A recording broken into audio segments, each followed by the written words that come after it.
국가는 썩어가고 백성은 도탄에 빠져 신음하던 고려 말기, 시대는 새로운 사상을 요구하고 있었습니다. 유교적 질서로 세상을 개혁하려는 급진적인 목소리가 터져나오는 가운데 그 흐름의 중심에 서 있었으면서도 결코 옛 정신인 불교를 버리지 못했던 한 사람이 있습니다. 신진사대부의 영원한 스승이자 고려의 마지막 버팀목, 목은 이색. 그는 왜 배척받던 불교를 끝까지 품에 안고 유교와의 공존을 외쳤을까요? 무너져가는 왕조의 황혼 앞에서도 타협하지 않았던 그의 치열한 정신세계를 지금 만납니다. 1000년의 세월 동안 한반도의 정신을 지배해온 불교는 고려 말기에 이르러 그 찬란했던 빛을 잃어가고 있었습니다. 사찰은 거대한 권력기관이 되어 토지를 겸병했고 일부 승려들의 타락은 백성들의 원성을 샀습니다. 왕실의 비호를 받는 불교는 더 이상 구원의 종교가 아닌 개혁의 대상으로 전락하고 말았습니다. 하지만 이러한 총체적 난국 속에서도 청년 이색은 불교가 가진 본질적인 가르침, 즉 인간 내면의 수양과 자비의 정신만큼은 결코 더럽혀지지 않았다고 믿었습니다. 그는 부패한 현실과 순수한 교리 사이에서 깊은 고뇌에 빠지게 됩니다. 혼란스러운 조국을 뒤로하고 이색은 원나라로 유학을 떠납니다. 세계 제국 원나라의 수도 연경에서 그는 당대 최고의 석학들과 교류하며 성리학이라는 새로운 우주를 만납니다. 성리학은 우주의 이치와 인간의 본성을 탐구하는 학문으로 당시 고려의 모순을 해결할 수 있는 강력한 정치적 도구로 보였습니다. 그는 스펀지가 물을 빨아들이듯 새로운 지식을 흡수했습니다. 그러나 놀랍게도 그는 그곳에서도 불교 서적을 손에서 놓지 않았습니다. 그에게 성리학은 세상을 다스리는 이치였고 불교는 마음을 다스리는 거울이었기 때문입니다. 귀국한 이색은 성균관의 대사성이 되어 고려의 교육 시스템을 혁신합니다. 그는 단순히 경전을 암기하는 것을 넘어 성리학적 소양을 갖춘 인재들을 길러내는 데 주력했습니다. 이때 그의 문화에서 정몽주, 정도전, 권근과 같은 기라성 같은 인물들이 배출됩니다. 이들은 훗날 역사를 뒤바꿀 주역들이었지만 스승 이색의 가르침 아래에서는 하나의 목표를 향해 달렸습니다. 이색은 제자들에게 유교적 합리성을 가르치면서도 불교적 포용성을 잃지 말 것을 강조했습니다.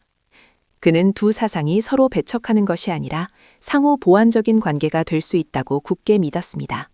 시간이 흐를수록 이색의 제자들, 특히 정도전을 위시한 급진파 신진사대부들은 불교를 나라를 망치는 해악으로 규정하기 시작했습니다. 그들은 불교의 폐단을 지적하는 것을 넘어 불교 자체를 말살해야 한다고 주장했습니다. 이색에게 이것은 충격이자 슬픔이었습니다. 그는 승려들과 교류하며 시를 짓고 불교의 철학적 깊이를 사랑했기 때문입니다. 제자들은 스승에게 불교를 버리십시오라고 간청했지만 이색은 단호했습니다.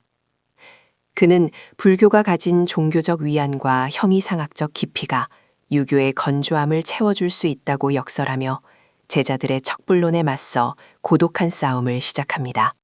이색이 추구한 것은 외치는 유교로, 내수는 불교로라는 명확한 역할 분담이었습니다.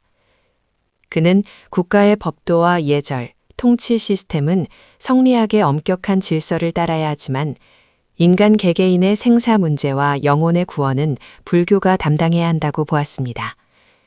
이는 단순한 혼합이 아니라 두 사상이 각자의 영역에서 최선의 기능을 발휘하는 조화였습니다. 그는 자신의 문집에서 불교의 가르침이 유교의 인의예지와 통하는 바가 있음을 끊임없이 증명하려 했습니다. 이는 시대를 앞서간 통찰이었으나 흑백 논리가 지배하던 난세에는 받아들여지기 힘든 이상이었습니다.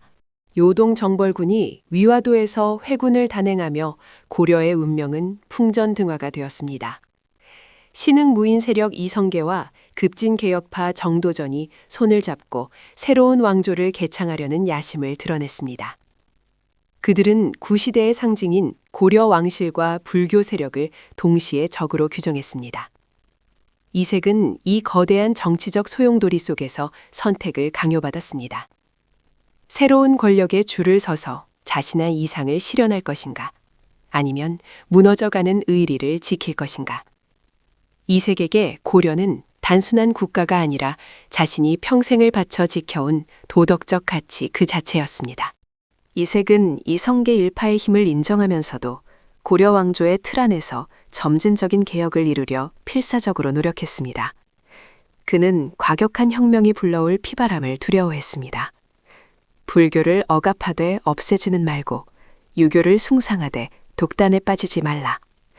그의 목소리는 조정에서 메아리 쳤지만 이미 권력에 추는 기운 뒤였습니다. 한때 그를 존경했던 제자들조차 이제는 그를 우유부단한 멜근이라며 비난하기 시작했습니다.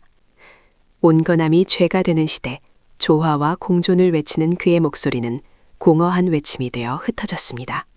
고려를 지키려던 또 다른 거목이자 이색의 애제자였던 포은 정몽주가 선주교에서 피살당했습니다. 이는 이색에게 있어 희망의 불씨가 꺼지는 순간이었습니다. 정몽주의 죽음은 곧 고려의 멸망을 의미했고 더 이상 온건한 개혁이나 조화론이 설 자리가 없음을 확인시켜 주었습니다. 이색은 큰 충격에 빠졌습니다. 평생을 가르쳐온 유료적 도덕, 충과 의가 무력 앞에서 얼마나 허망하게 짓밟힐 수 있는지 목격했기 때문입니다. 이제 그에게 남은 것은 비굴한 생존이냐, 명예로운 파멸이냐 하는 잔혹한 질문뿐이었습니다. 조선이 건국되자 이색은 고려의 구신이 가는 이유로 탄압받기 시작했습니다. 그는 여러 차례 유배를 떠나야 했고 그 과정에서 숱한 고초를 겪었습니다. 화려했던 성균관의 대사성에서 초라한 유배객으로 전락한 그의 모습은 시대의 비극을 대변했습니다. 하지만 그는 유배지에서도 붓을 놓지 않았습니다. 그는 시를 통해 자신의 억울함을 토로하기보다 자연의 이치와 인생의 무상함을 노래했습니다. 이 시기에 지어진 그의 시들은 불교적 체념과 유교적 지계가 절묘하게 어우러진 한국 문학사의 백미로 남게 됩니다. 고통 속에서도 그는 여전히 두 세계의 조화를 꿈꾸고 있었던 것입니다. 조선을 건국한 태조 이성계는 이색의 학식과 덕망을 아껴 그를 다시 등용하려 했습니다. 태조는 그를 한산백에 공하고 극진히 예우하며 출사를 권유했습니다. 하지만 이색은 단호히 거절했습니다. 충신은 두 임금을 섬기지 않는다. 불사이군는 유교적 신념 때문이기도 했지만 불교를 배척하고 유교만을 숭상하는 조선의 이념적 독주에 동의할 수 없었기 때문일지도 모릅니다.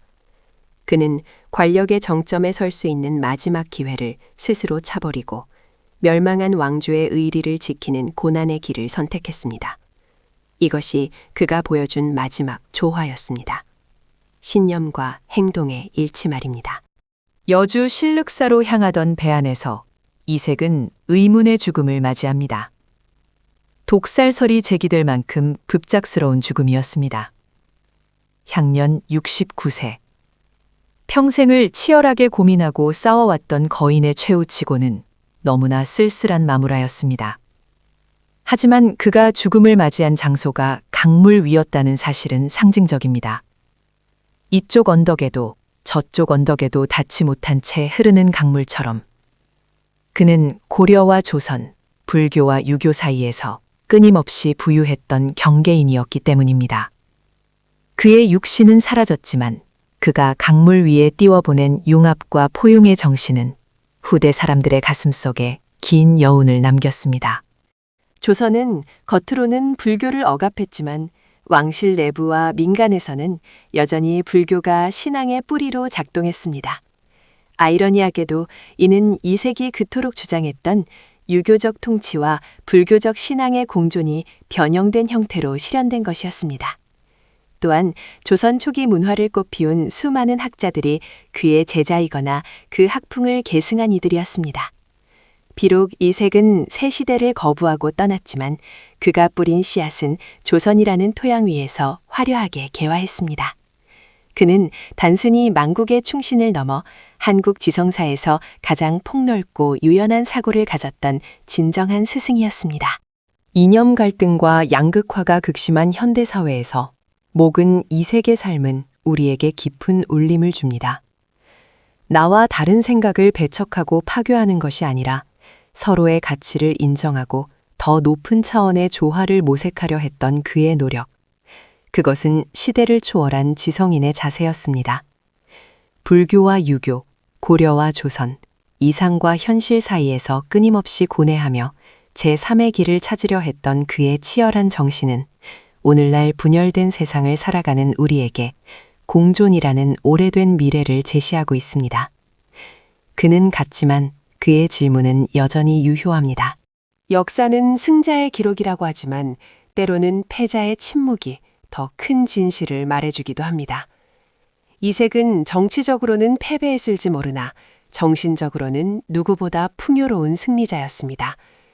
그는 신념을 지키기 위해 권력을 버렸고 조화를 지키기 위해 편협함을 거부했습니다. 고려의 마지막 등불로서 어둠 속에서도 빛을 잃지 않았던 목은 이색. 그의 이름은 불교와 유교가 아름답게 공존했던 한 시대의 증거이자 융합과 통섭을 꿈꾸는 모든 이들의 영원한 이정표로 기억될 것입니다. 이제 우리는 그를 보내며 그가 남긴 조화의 화두를 다시금 가슴에 새깁니다. 이 영상이 여러분에게 역사를 보는 새로운 시각을 제공했기를 바랍니다. 이색의 삶이 보여준 고뇌와 통찰은 오늘날 우리에게도 여전히 유효한 질문을 던지고 있습니다. 여러분은 갈등하는 두 가치 사이에서 어떤 선택을 하시겠습니까? 타협하지 않는 신념입니까? 아니면 유연한 조화입니까? 댓글로 여러분의 생각을 나눠주세요. 더 깊이 있는 역사 이야기를 위해 구독과 좋아요를 부탁드립니다. 다음 시간에는 또 다른 역사의 인물과 함께 찾아오겠습니다. 감사합니다.